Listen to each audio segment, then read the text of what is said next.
1902 Peter செக்ரத்தான் என்பவரால் அடிக்கல் நாட்டப்பட்டு புதிய தேவாலயம் உதயமானது.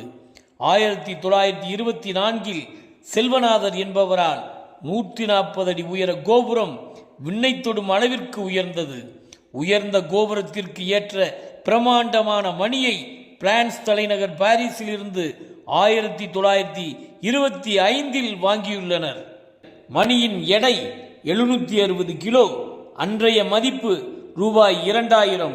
இந்த மணியை சவரியப்ப உடையார் தனது சொந்த பணத்தில் வாங்கி ஆலயத்திற்கு அன்பளிப்பாக வழங்கினார். கடந்த 1938 மதுரை மறைமாவட்டத்துடன் இந்த தேவாலயம் இணைந்தது. 2002 இந்த தேவாலயத்தின் 100ஆண்டு விழா கொண்டாடப்பட்டது. ஆண்டுதோறும் ஆகஸ்ட் 8 நடைபெறும் அன்னையின் தேர்ப்பவனி விழா பிரசித்தி பெற்றதாக